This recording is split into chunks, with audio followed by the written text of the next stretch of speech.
আসসালামু আলাইকুম ওয়া রাহমাতুল্লাহি ওয়া বারাকাতুহু। আজকে খুব গুরুত্বপূর্ণ বাংলাদেশের যে তাবলিগ জামাতের বিষয় একটু কথা বলার জন্য আসলাম। আসলে লাইভে আমরা কখনো আসি না, কিন্তু মন চাইলো যে একটু কথা বলি। গতকালকে রাস্তা দিয়ে যাওয়ার পথে দুই জায়গায় দেখলাম মারামারি। আশেপাশের লোকদেরকে জিজ্ঞাসা করলাম যে ভাই কিসের মারামারি, কাকে মারতাছে? তো এরা বলতেছে যে এটা সাতপন্থী, তো সাতপন্থী এই জন্য এরা মারতাছে। দুইটা জায়গায় এরকম ঘটনা দেখলাম। তো আজকে মুসলমানের ভিতরে কিভাবে একটা মারামারি চলতেছে। এই যে সাতপন্থী যারা আছে এদেরকে আজকে কয়েকদিন ধরে এই যে টঙ্গীর ঘটনার পর থেকে নিয়ে তো বিভিন্ন ফেসবুকের ভিতরে দেখতেছি যে এদেরকে বিভিন্নভাবে মারতেছি। তো কেন মারতেছে? তো এরা নাকি টঙ্গীর মাঠে মারামারি করছে। এই টঙ্গীর মাঠে মারামারির সূত্র ধরে এদেরকে মারতেছে। তো সারা বাংলাদেশের ভিতরে আপনারা যেটা করতেছেন এইটা কি রে ভাই? এটা কি মারামারি না? এই যে রাস্তা দিয়ে মানুষ যাইতেছে একে মারতেছে, মসজিদে নামাজ পড়তে গেছে এরে মারতেছে। কেন মারতেছে? সাতপন্থী। গাড়ি দিয়ে যাইতেছে এরে মারতেছে। ভাই কেন মারতেছেন? সাতপন্থী। একজনের বাসার ভিতরে যায় তাকে মারতেছে। ভাই কেন মারতেছে? সাতপন্থী। একজনের দোকানে গিয়া দেখলাম যে মারতেছে। তো কেন মারতেছে? সাতপন্থী। তো এই যে মানুষগুলিরে বিভিন্ন জায়গায় মারধর করতেছেন, যে এই যে মারার উদ্দেশ্যটা কি, কারণটা কি জিজ্ঞাসা করলে বলে যে তারা টঙ্গীতে মারামারি করছে। তা আপনারা যেই কাজটা করতেছেন জুবাইরপন্থী, এরা কি, এটা কি মারামারি না? এই যে সাতপন্থী এদেরকে যেভাবে নির্যাতন আর জুলুম করতেছেন, আমার তো মনে হয় না যে ভারতের মুসলমানরাও এত নির্যাতিত। ভারতের মুসলমানরাও আমার মনে হয় না হিন্দুদের কাছে এত নির্যাতিত। আজকে এই মুসলমানের দেশে আপনার একজন মুসলমান হইয়া একটা তাবলিকের ভিতরে বিবাদ সৃষ্টি কইরা এই যে মারামারি করতেছেন, হাজার হাজার মানুষ হাসতেছে। হ্যাঁ, কালকে জুম্মার নামাজে প্রত্যেকটা মসজিদে ইমাম সাহেবরা এই জিনিসগুলি আপনারা দেখলাম বয়ানের প্রধান মাকসাদ বয়ান করলেন এইটা, যে সাতপন্থীরা টঙ্গীর মাঠে এরা মানুষদেরকে ঘুমন্ত অবস্থায় জবাই করে দিচ্ছে 4 জন মানুষকে। মিডিয়ার ভিতরে দেখলাম যে 4 জন মানুষ মারা গেছে। তো প্রত্যেকটা ভিডিও শুনলাম যে 3 জন লোক মারা গেছে। 3 জনের তার সন্তানরা বলতেছে যে তিনি সাত সাহেবকে সমর্থন করতো দেখেই তাদেরকে হত্যা করা হয়েছে। আর একজন লোক শুনলাম যেটা বলতেছে জুবাইরপন্থী, যে আমার বাবা জুবাইরপন্থী করতো, জুবাইর সাহেবের তাবলিগ করতো। তার মানে এদের মরছে 1 জন, আর এরা যেহেতু কইতেছে সাতপন্থী ছিলাম বিদায় আমার বাবাকে হত্যা করা হয়েছে, তাই এরা মরছে 3 জন। তো 3 জন মরছে। তো এই যে কালকে বয়ানের ভিতরে আমি ইমাম সাহেবের মুখ থেকে শুনলাম জুম্মার নামাজের সময় যে ঘুমন্ত অবস্থায় 4 জনকে হত্যা করছে, জবাই করে দেওয়া হবে। তো ওই সাতপন্থী যে 3 জন লোক মারা গেল, এরা তো আর ঘুমাইছিল না। আপনাকে লোকটা নাইলে ঘুমাইছিল, জুবাইরপন্থী যে সে ঘুমাইছিল, ঘুমের অবস্থায় তাকে জবাই করছে। তো যারা সাতপন্থী 3 জনকে মারা হয়েছে এরাও বলতেছে এদের একটা লোককে জবাই করছে। তো এই লোক 3 জন তো আর ঘুমাইছিল না টঙ্গীর মাঠের ভিতরে। ওনারা অবশ্যই তারা মারামারি করতে গেছে, কিন্তু তাদেরকে জবাই করলো কে? এই 3টা লোক কিভাবে মারা গেল? ধরে নিলাম সাতপন্থীরা জুবাইরপন্থীদের একটা লোককে মারছে, আর সাতপন্থীদের যে অভিভাবক তাদের সন্তানরা বলতেছে আমার বাবা সাতপন্থী করছে বিদায় এরা হত্যা করা হয়েছে। তো এরা 3 জন ঘুমাইছিল না, এদের 3 জনকে কে মারলো? সরকার এই 15 বছর 25 বছর 30 বছর আগে এই লোকটাকে কে মারছে কবরের তো উঠায় এই লোকটাকে ধরে। তো গভর্নমেন্ট কি চাইলে পারে না এই লোকটাকে ধরতে? প্রকৃত অপরাধী কারা এই জিনিসটাকে ধরতে পারে না? এই যে শুনলাম শত শত লোক এদেরও আহত হয়েছে, ওই পক্ষেরও আহত হয়েছে। সাতপন্থীরা ঢাকা মেডিকেলে গেল, এই ঢাকা মেডিকেলে বিভিন্ন মানুষ, হাজার হাজার মানুষরাও জানে, এদেরকে ঢাকা মেডিকেলে যায় পিটিয়েছে, ঢাকা মেডিকেলের ভিতরে যায় এদেরকে পিটিয়েছে। আমরা এও দেখলাম একটা লোক, সে তার চিকিৎসা মেডিকেল ইস্তেমার মাঠে আহত হয়েছে, তারে নিয়ে চিকিৎসার জন্য ঢাকা মেডিকেলে গেছে, ছেলেটাকে জোর জবস্তি কইরা মাদ্রাসার ছাত্ররা সিএনজির ভিতরে তুলে নিয়ে গেছে। এই তার গার্জেন বলতেছে এখনও তার খোঁজ মিলতেছে না। তো এটা কি আশ্চর্য, এরকম একটা ঘটনা। একটা মামলা হয়েছে, সরকারকে এটা স্বাগতম যে মামলা করে একজন লোককে ধরছে। তা আমার কথা হলো ঘটনা তো উভয় পক্ষে করছে, উভয় পক্ষেরই তো মামলা হওয়া উচিত। উভয় পক্ষের একটা মামলা নিয়ে প্রকৃত যে খারাপ যে এই ঘটনাটা ঘটাইছে তাকে ধরা, প্রকৃত যে ঘটাইছে।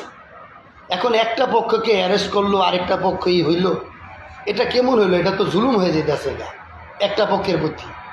সাতপন্থী যারা এদেরকে বিভিন্ন গ্রামে, বাসায়, দোকানে, রাস্তায়, মসজিদে মারধর করতেছে, আর কারা মারতেছে? মসজিদের আলেম, মুফতি, মুহাদ্দিস, মাদ্রাসার ছাত্র, যারা ইসলামটাকে দুনিয়ার বুকে নিয়ে প্রতিষ্ঠিত করব, মুসলমানদেরকে বুঝাইব, জাহান্নাম থেকে বাঁচাইব, এরা এই সমস্ত মানুষকে মারতেছে। কেন মারতেছে? এরা টঙ্গীর মাঠে মারামারি করছে। তা আপনারা কি করতেছেন রে ভাই? আপনারাও তো মারামারি করতেছেন, একটা মুসলমানরা মারতেছেন। এরা তো অনেক দিন ধরে বিভিন্ন জায়গায় দাঁড়ে দাঁড়ে ঘুরছে, ডিসি অফিসে, এই জায়গা, যে আমাদেরকে জোর করার সুযোগ দেন।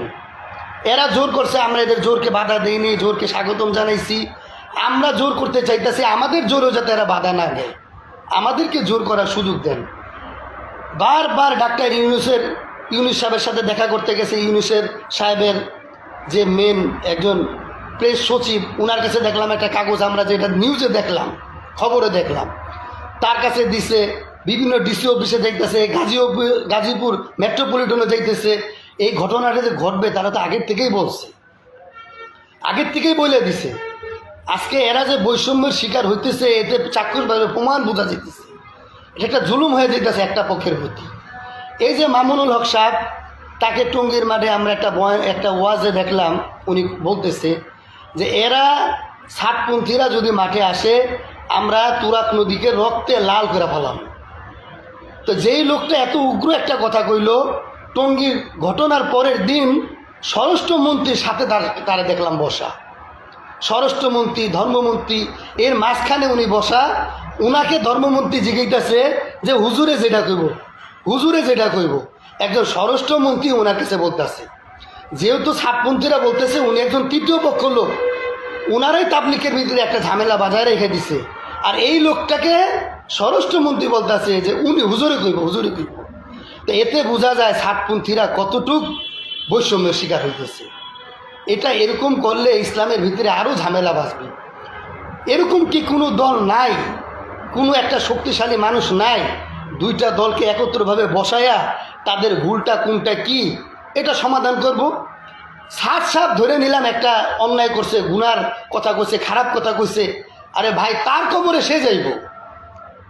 তারা তো বলতেছে সাতপন্থীরা, আপনারা তাকে মানেন না, আমরা তো বলি না আপনারা তারা মানেন।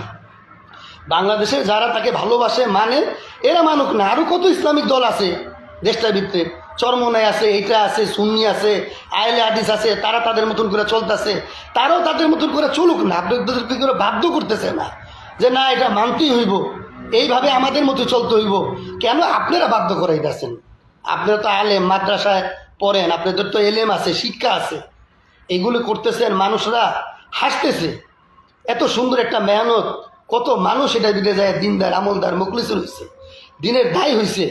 এরম একটা কাজ দেখেন, একই কাম। আপনারা যেই কাজ দাবি করতেছেন, জুবাইরপন্থীরা যেই কাজ দাবি করে, সাতপন্থীরা একই কাম। আপনাদের 6 নাম্বার, আপনারা ফাজাইল আমল কিতাব পড়েন, আপনারা তাবলিগে যান, 3 দিনের কাজ করেন, চিল্লা যান, এরা একই জিনিস করে, একইভাবে খানা খান।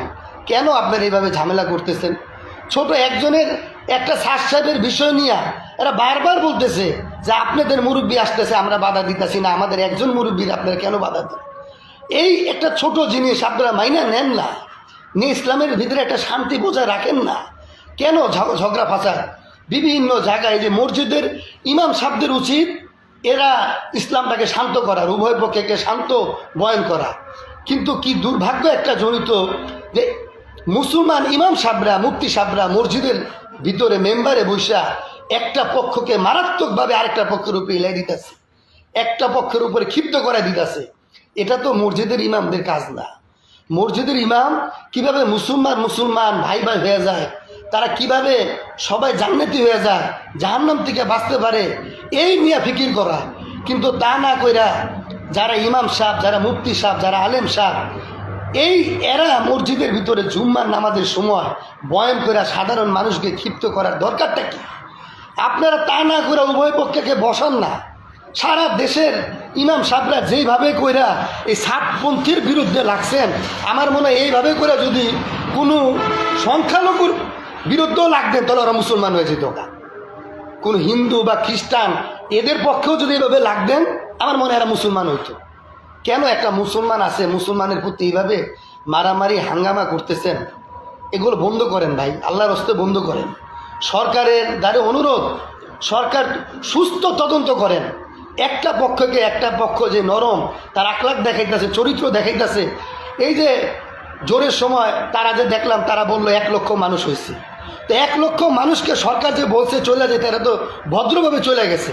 হ্যাঁ, তো চাইলে পারতো রাস্তা দিকে আন্দোলন করতে, গাড়ি ঘোড়াগুলি বন্ধ করতে, জুবারপন্থীরা যেভাবে করে। তো তারা তো বন্ধ করে, গাড়িগুড়ি বন্ধ করেনি।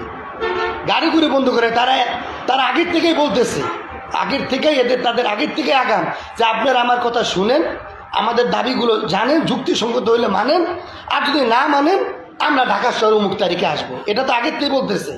সরকারের তো জানা উচিত যদি ঘটনা হইব, এটা আগের থেকে তাদেরকে নিয়ে বৈশা সমাধান করা। উভয় পক্ষে কিভাবে সমাধান হতে পারে, সমস্ত আলেমরা বৈশা এটা নিয়ে সমাধান করেন। এটা অন্যায় হয়ে যেতেছে। একটা পক্ষের উপরে জুলুম হইতেছে, আরেকটা পক্ষকে ওই একত্র সমস্ত আলেমরা তাদের পক্ষে নিয়ে কথা বলতেছে। এটা একদম বেইনসাফি হয়ে যেতেছে। আলেমদের উচিত তারা একটা নিরপেক্ষভাবে থাকবে, থাইকা উভয় পক্ষকে বসাবে। সাত সাহেবের 2-4টা কথা যেগুলি ভুল ধরতেছে আলেমরা, এগুলো তো তারা সাতপন্থী কেউ মুখ দিয়ে বাইর করতেছে না। 7 বছরের ভিতরে কোনোদিন তাদের মুখে এই আলেমদের কথাগুলো শুনতেছি না, যে আলেমরা যে ভুলগুলো, সাত সাহেবের ভুলগুলি ধরতেছে। আমরা আলেমরা এগুলো না করলে এগুলি আমরা শুনতামও না। এগুলো ওইভাবেই চলে যেত কথাগুলি, অনর্থক ছোটোখাটো কিছু কথাগুলি নিয়ে। বাংলাদেশের মানুষ, এরা তো বাংলাদেশের মানুষ, আপনাদের মুসলমান ভাই, কেন এদের উপরে আক্রমণ করে আপনারা ঝামেলা করতেছেন? এই দোকানে যায় মারতেছেন, নাস্তার দিকে মারতেছেন, নামাজ অবস্থায় মারতেছেন, বাসায় যায় মারতেছেন। তারা আলেম, মুফতি, মুহাদ্দিস, মাদ্রাসার ছাত্র। এই সমস্ত মানুষ যদি খারাপ কাজগুলো করে, তা এরা তো মানুষের কাছে খারাপ হয়ে যাবে। এটা তো একদম জঘন্যতম অপরাধ হয়ে যাবে। এর জন্য যিনি আছেন, মামুনুল হক সাহেব হোক, হেফাজত ইসলামের এরা হোক, আপনারা মেহরবানি করে 2টা পক্ষকে যদি না মিলে দুজনকে সমান অনুপাতে ভাগ করে দেন, যাতে মেহনতটা সুন্দরভাবে করে। এদের মুখ দিয়ে তো সাত সাহেবের যে সমস্ত ভুলগুলি ধরছেন, এরা তো সাতপন্থীরা তো এগুলি নিয়ে বয়ান আলোচনা করে না। তো কেন এদের উপরে আপনারা এইভাবে অত্যাচার করতেছেন, ঝামেলা করতেছেন? একত্রভাবে মুসলমান একত্র হয়ে যান, মিল হয়ে যান। মানুষ ইসলামটা কিভাবে সবাই মিলে কায়েম করতে পারবেন, কিভাবে সবাই জাহান্নাম থেকে বাঁচবো, সেভাবে মেহনত করেন রে ভাই। এটা একদম বেইনসাফি হয়ে যেতেছে। কালকে আমি 2 জায়গায় দেখছি মারতেছি, 2টা জায়গায় সাতপন্থীদেরকে মারতেছে। তা আপনারাও তো একই অন্যায় করতেছেন। তারা যদি অন্যায় করে, তা আজকে যারা জুবাইরপন্থী তারাও তো অন্যায় করতেছেন রে ভাই, তারাও অন্যায় করতেছেন। আপনাকে বিবেকে আসে না যে এটা অন্যায় হইতেছে? আমরা একটা মুসলমান ভাইরে মারতেছি, এটা তো অন্যায় হইতেছে রে ভাই। টঙ্গীর বিভিন্ন মসজিদে যে আলেমরা আছেন, আপনারা উভয় পক্ষকে সমঝোতার বক্তব্য দেন, সমঝোতার বয়ান করেন। একটা পক্ষকে নিয়ে আরেকটা পক্ষের উপরে হিলাই দেওয়া, এতে তো তারা উগ্রবাদী হয়ে যাব গা, তারা আলেম বিদ্বেষ হয়ে যাব গা। আপনি যখন তাকে মারবেন, তো এই লোকটা তো আলেমের প্রতি আর ভালো ধারণা রাখবে না। যখন একটা মানুষকে নির্যাতন করবেন, সে কি আর আলেমের প্রতি ধারণা রাখবে? তার প্রতি তার ধারণা রাখবে না, ভালো ধারণা রাখবে না। সে তখন আলেম বিদ্বেষ হইব। সে আলেম দেখলেই তার মাথা গরম হয়ে যাবে, তার কথা আমলে নেবে না। আপনারাই কেন উগ্রবাদী বানাইতেছেন তাদেরকে? এই জন্য আলেমদেরকে অনুরোধ করতেছি, আপনারা উভয় পক্ষকে মিলান, সমস্ত এক পক্ষ নিয়ে আপনারা বয়ন করেন না। এতে ইসলামটা ডিভাইড হয়ে যাবে না। সাতপন্থী ওনারও তো লক্ষ লক্ষ মানুষ, এত লক্ষ লক্ষ মানুষকে আপনারা কীভাবে ডিভাইডেড করবেন? এরা এদের কাজ করতেছে, করুক, ওনাদের কাজ ওনাদেরকে করতে দেন, আপনাদের কাজ আপনারা করেন। আর টঙ্গীর ঘটনায় আমি চাই সরকার সুস্থ একটা তদন্ত করে প্রকৃত সন্ত্রাসীদেরকে ধরুক। প্রকৃত সন্ত্রাসীদেরকে ধরলে কারণ সরকারের এটা খুবই সহজ কাজ, খুবই সহজ কাজ। প্রকৃত সন্ত্রাসী যারা ঘটনা ঘটাইছে, কারণ ফিঙ্গারপ্রিন্ট কইরা এই যে মানুষকে হাতে ধরছে, এদেরকে যেহেতু বদলাছে জব করছে, কে জব করলো ফিঙ্গারপ্রিন্ট করলেই বের হয়ে যাবো। এই পক্ষটাকে ধরেন, সরকারের উচিত একে খুব গুরুত্বভাবে একটা নজর দেওয়া। এত বড় একটা ঘটনার দিকে সরকার যদি নজর না দেয়, তাহলে সামনের দিকে আরও বড় দুর্ঘটনা হয়ে যাবে। সামনে যাতে বড় দুর্ঘটনা না হয়, এই জন্য সরকারের উচিত জিনিসটা তাদের গোয়েন্দা বাহিনী দিয়া সম্পূর্ণভাবে প্রকৃত সন্ত্রাসী কারা এদেরকে ধরা। উভয় পক্ষে যেই অন্যায় করুক, এক পক্ষকে ধরবে আরেক পক্ষে, এরকম না, এরকম না বিষয়টা। যারা মারা গেছে এদের পরিবারকে জিজ্ঞাসা করুক তারা কোন পন্থী ছিল। তারা সাতপন্থী হইলে সাতপন্থীর একটা মামলা হবে, যদি জুবারপন্থী হয় জুবারপন্থী একটা মামলা হবে। তাদের পরিবারের কাছে জিজ্ঞাসা করা হোক যে তারা কোন পন্থীর লোক ছিল এবং কোন সিচুয়েশনে মারা গেছে। আসসালামু আলাইকুম রহমতুল্লাহ বরাকাতু। আমরা চাই এটা সমাধান হয়ে যাক। ধন্যবাদ। এবং এই কথাগুলো যাতে সবাই গুরুত্ব সহকারে নেয়, যাতে পরবর্তীতে আর ঝামেলা না হয়, আমি আশা করতেছি এটা।